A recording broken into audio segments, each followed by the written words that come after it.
Friends, very good morning to all of you. Welcome to TSN School, class 12th, subject physics and chapter number 12 atoms. Part 1 और part 2 हम कर चुके हैं, जिसमें हमने क्या किया था, आपका एटम्स के बारे में बताया था, जिसमें आपके 3 साइंटिस्ट थे आपके। सबसे पहले रदरफोर्ड, फिर सबसे पहले थॉमसन, सेकेंड नंबर पे रदरफोर्ड, फिर आपके आए थे बोर मॉडल के आपके पोस्टुलेट्स थे जो हमने किए थे।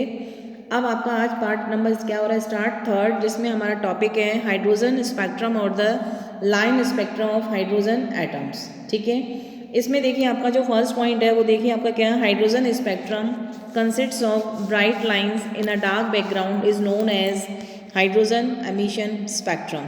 हाइड्रोजन एमिशन स्पेक्ट्रम क्या होता है, ये देखिए आपका ऊपर हमने 2 डायग्राम बना रखे हैं छोटे से, फर्स्ट नंबर और सेकंड नंबर। फर्स्ट नंबर को देखिए, ये आपका कोई हाइड्रोजन का एटम है जिसको हमने क्या किया, इलेक्ट्रिकली डिस्चार्ज किया है, तो आपकी रेडिएशंस क्या हो रही है, एमिट हो रही हैं। इस जो रेडिएशन जो आपकी एमिट हो रही हैं उसको हमने प्रिज्म में से पास आउट किया, प्रिज्म में से पास आउट किया तो आपका इस तरीके से स्पेक्ट्रम बनेगा। ओके स्टूडेंट्स, तो इसी को ही हम बोलते हैं हम hydrogen spectrum consists of bright lines in a dark background is known as hydrogen emission spectrum. इसको, ये डार्क बैकग्राउंड है, इसी को हम बोलते हैं हाइड्रोजन एमिशन स्पेक्ट्रम। जिसमें हमने ऊपर एक फर्स्ट बॉक्स के ऊपर इस तरीके से बना रखा है, उसको हम बोलते हैं लाइमन सीरीज, लिखा है ना लाइमन सीरीज। सेकेंड नंबर जो आता है आपका बाल्मर सीरीज, फिर आपके इस तरीके से सीरीज आती हैं, फिर आपके आती है पाशन सीरीज, फिर ब्रैकेट सीरीज़, और आपका फिफ्थ नंबर है पी फंड सीरीज़। तो आपके इस फर्स्ट वाले जो एमिशन वाला है आपका स्पेक्ट्रम, उसमें आपके जो फर्स्ट स्पेक्ट्रम की जो फर्स्ट आपका है उसको लाइमन सीरीज़, बाल्मर सीरीज़, फिर आपका था पॉशन, ब्रैकेट एंड लास्ट था आपका पी फंड सीरीज़। इसके बारे में भी हम नीचे पढ़ेंगे। अब देखिए आपका जो सेकंड नंबर पॉइंट है, hydrogen spectrum in which we get dark lines on the bright background is known as absorption spectrum. अब एब्जॉर्प्शन स्पेक्ट्रम क्या होता है, ये देखिए आपकी कोई वाइट लाइट है, ब्राइट लाइट है, जिसको हम प्रिज्म में से पास आउट करेंगे। लेकिन ब्राइट लाइट के आगे हमने एक बॉक्स लगा रखा है, वो आपका क्या है,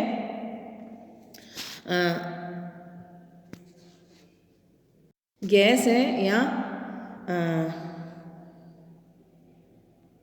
ट्रांसपेरेंट मीडियम है, जिसको हमने प्रिज्म में से क्या किया, पास आउट किया, तो आपकी रेडिएशंस क्या होंगी, निकल रही हैं। रेडिएशंस जो निकलेंगी आपका इस तरीके से स्पेक्ट्रम आएगा, जो आपकी क्या होगा, कंटिन्यूस स्पेक्ट्रम आएगा। यानी कि आपका कंटिन्यूस स्पेक्ट्रम क्या, आपका एक विबग्योर आएगा, आपके विबग्योर के कंटिन्यूस में कलर होंगे।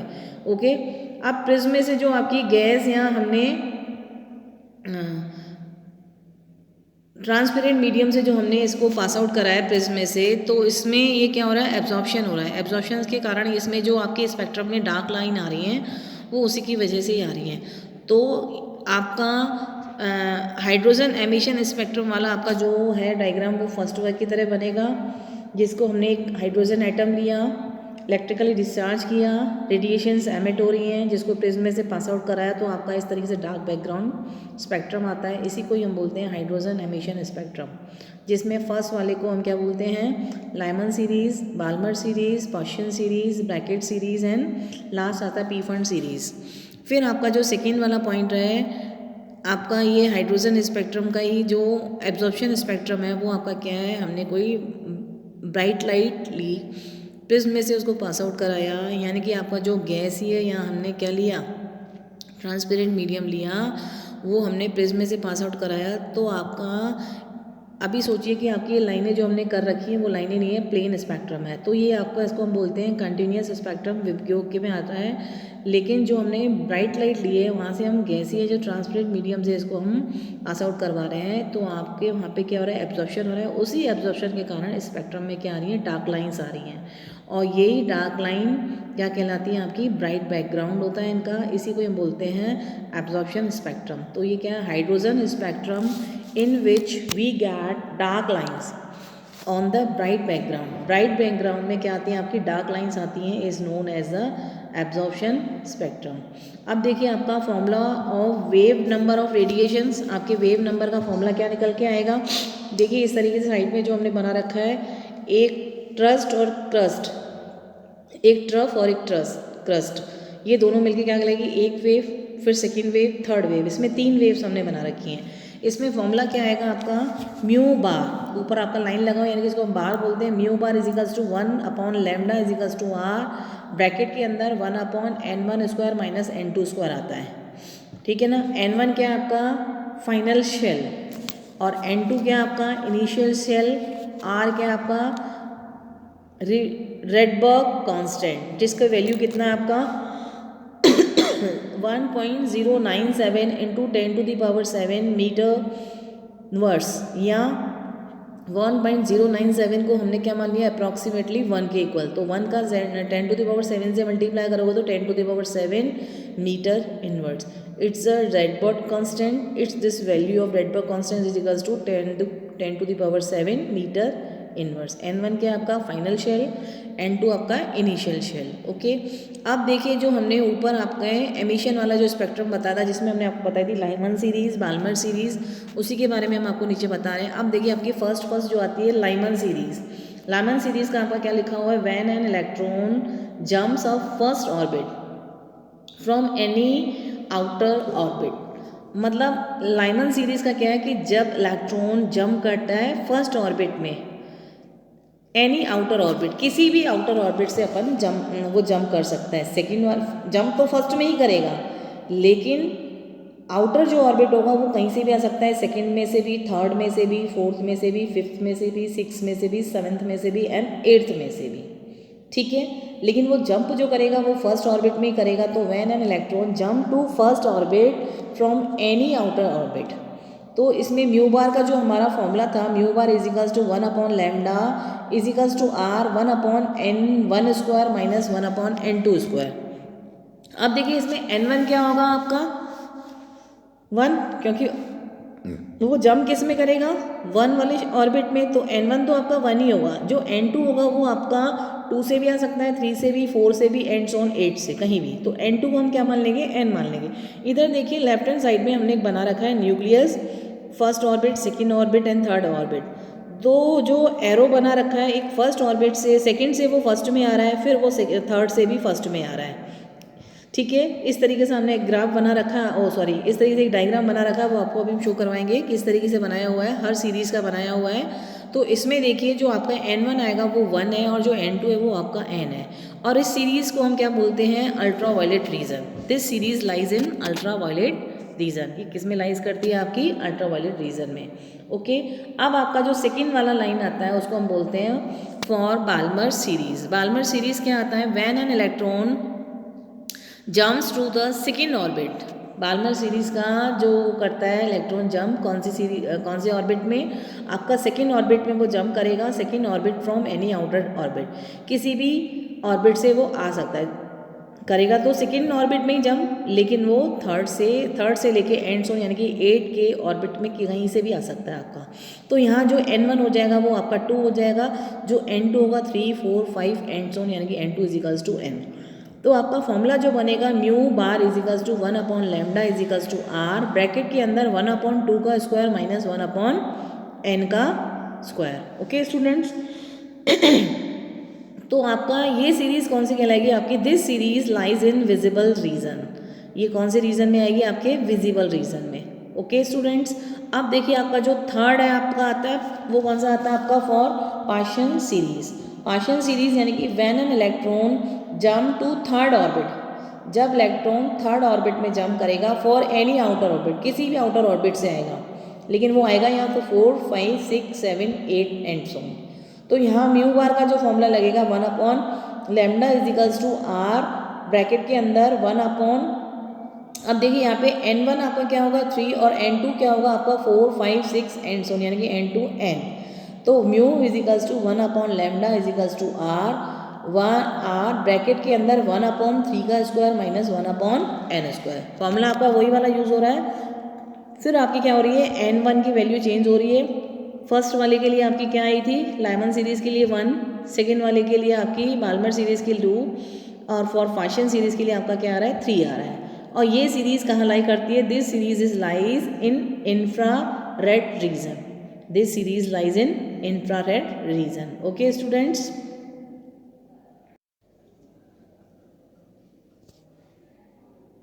ओके स्टूडेंट्स, अब देखिए आपका जो फोर्थ नंबर में आता है फॉर ब्रैकेट सीरीज।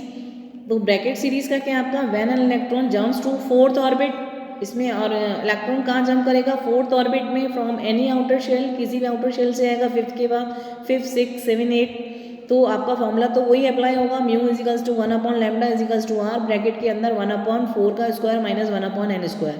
यहाँ n1 क्या हो जाएगा आपका 4 और n2 5 6 7 8 ओन्स, तो यानी कि n2 इजिकल्स टू n। और ये सीरीज भी कहाँ लाया करती है आपकी इंफ्रारेड रीजन में, तो this series lies in infrared region. Okay students, अब देखिए आपका इसका फिफ्थ नंबर जो पॉइंट है Pfund series. Pfund series क्या है आपका, when an electron jumps to fifth orbit from any outer orbit, इसमें इलेक्ट्रॉन कहाँ जंप करेगा, फिफ्थ ऑर्बिट में, और सिक्स के बाद किसी भी आउटर ऑर्बिट से आपका आ सकता है। तो when an electron jumps to fifth orbit from any outer orbit, तो आपका फॉर्मूला तो वही है, mu equals to 1/λ equals to R, bracket के अंदर 1/n1 का स्क्वायर माइनस 1/n2 का स्क्वायर। इसमें n1 आपका क्या हो जाएगा आपका 5 और n2 6 7 8 एंड सोन करके, यानी कि n2 इजिकल्स टू n। तो 1/λ इजिकल्स टू आर, ब्रैकेट के अंदर 1/5 का स्क्वायर माइनस 1/n का स्क्वायर। तो ये सीरीज भी आपकी कहाँ लाई करती है, इंफ्रारेड रीजन में, this series lies in infrared reason. आपने इसमें एक बात नोट करी, जो आपका fourth number third number partial series, bracket series and Pfund series, तीनों में ये सीरीज कहाँ लाई कर रही है, this series lies in a infrared reason. ठीक है, और आपका फर्स्ट आपकी अल्ट्रावायलेट और सेकेंड है आपकी विजिबल रीजन में। ओके स्टूडेंट्स, फर्स्ट वाले जो आपकी लाइमन सीरीज है वो फर्स्ट ऑर्बिट में जंप करेगा, सेकेंड बाल्मर सीरीज में वो सेकेंड ऑर्बिट में जंप करेगा, और पार्शियल सीरीज में वो आपका थर्ड ऑर्बिट में जंप करेगा, एंड ब्रैकेट सीरीज में आपका फोर्थ ऑर्बिट में जंप करेगा, and last P fund series में आपका फिफ्थ ऑर्बिट में जंप करेगा। ओके, और वो किसी भी शेल से आ सकता है। सेकेंड फर्स्ट वाले के लिए सेकेंड से लेके 8 तक, सेकेंड वाले के लिए थर्ड से लेके 8 तक, थर्ड वाले के लिए फोर्थ से लेके 8 तक, एंड फोर्थ वाले के लिए फिफ्थ से लेके 8 तक, एंड फिफ्थ वाले के लिए 6 से लेके 8 तक आएगा, कहीं भी किसी भी आउटर ऑर्बिट से आ सकता है। ठीक है स्टूडेंट्स, अब देखिए आपका इसमें क्या है, आपका रिप्रेजेंटेशन हमने देखिए बताया किस तरीके से, इस डायग्राम को अच्छे से देखिए। हमने जो भी आपकी सीरीज है, Lyman series, Balmer series, partial series and Brackett series and Pfund series, उसको देखिए हमने किस तरीके से बनाया हुआ है। सबसे पहले लाइमन सीरीज को देखिए, सबसे पहले तो आपका ये न्यूक्लियस बना हुआ है, first orbit, second orbit, third orbit, and आपके इस तरीके से हमने 8 ऑर्बिट्स बना रखे हैं, n1 n equals to n1 n2 n3 n4 n5 n6 n7 and n8। आपका देखिए पहला जो आ रहा है आपका सबसे ऊपर टॉप से आ रहा है 8 से लेके फर्स्ट में, फिर 7 से फर्स्ट पे, फिर 6 से फर्स्ट पे, 6 से फर्स्ट पे, 5 से फर्स्ट पे, 4 से फर्स्ट पे, थर्ड से फर्स्ट पे, एंड सेकेंड से फर्स्ट पे। ओके स्टूडेंट्स, थर्ड से भी वो कहाँ आ गया आपका फर्स्ट पे। ओके, अब देखिए बाल्मर में आपका ऊपर का अब आपका नीचे वाला ऑर्बिट हट जाएगा, सेकेंड वाले ऑर्बिट में आएगा 7 से 8 से 7 से 6 से एंड 5 4 थर्ड एंड थर्ड तक आएगा, थर्ड से सेकेंड पे आएगा। फिर आपका जो पार्शियल सीरीज में है वो थर्ड ऑर्बिट में आएगा 8 से 7 से 6 से 5 से एंड 4 से। ठीक है, फिर आपका ब्रैकेट जो सीरीज है उसमें देखिए आपका वो फोर्थ ऑर्बिट में आएगा, फोर्थ ऑर्बिट में वो आपका आएगा 8 से 7 से 6 से एंड फिफ्थ से। फिर आपका लास्ट सीरीज है इसमें P fund series, Pfund series में वो आपका फिफ्थ वाले शेल पे आएगा, फिफ्थ वाले शेल पे वो आपका एक 8 से आ सकता है, एक 7 से और एक 6 से। इस तरीके से वो आपके ऑर्बिट में क्या करेगा, जंप करेगा। अब इसमें आपका है limitations of Bohr model. Bohr model की कुछ लिमिटेशंस थी, उसको देखिए हम रीड कर रहे हैं। This model is applicable only to a simple atom like hydrogen having Z is equals to 1, जिसमें एटॉमिक नंबर कितना होगा आपका 1 के equal. It doesn't explain the structure of spectral lines, वो स्पेक्ट्रल लाइन के स्ट्रक्चर्स को एक्सप्लेन नहीं कर पाया। And third is this model doesn't explain why orbit of electron are taken as circular whereas elliptical orbits are also possible. Okay, अब इसमें देखिए third point में क्या है, this model doesn't explain why orbit of electrons, जो electrons orbits हैं जो आपके शेल्स हैं उसमें जो इलेक्ट्रॉन्स मूव कर रहे हैं आर टेकन एज सर्कुलर, मतलब वो सर्कुलर पाथ में करेंगे इलेक्ट्रॉन्स मूव, या इलिप्टिकल इलिप्स की तरह ऑर्बिट में होंगे, आर आल्सो पॉसिबल कि वो सर्कुलर है या इलिप्टिकल है। ओके, इस चीज़ को भी वो एक्सप्लेन नहीं कर पाया कि आपके जो सर्किल्स में आएगा या इलिप्टिकल ऑर्बिट्स आएंगे। अपन जब तक अपन जो अपन देख रहे हैं अभी तक जो अपन कर रहे हैं या देख रहे हैं वो अपन सर्किल वाले ही देख रहे हैं, लेकिन वो चीज़ को एक्सप्लेन नहीं कर पाया कि जो सर्कुलर ऑर्बिट्स लें या इलिप्टिकल। ओके स्टूडेंट्स, आप देखिए इसमें जो फोर्थ आपका लास्ट पॉइंट है इस टॉपिक का, फोर्थ पॉइंट आपका क्या है, board doesn't say anything about relative intensities of spectral lines. वो रिलेटिव इंटेंसिटी की स्पेक्ट्रल लाइंस के बारे में भी वो एक्सप्लेन नहीं कर पाया। ओके स्टूडेंट्स, इस टॉपिक को हम यही फिनिश करते हैं। ओके।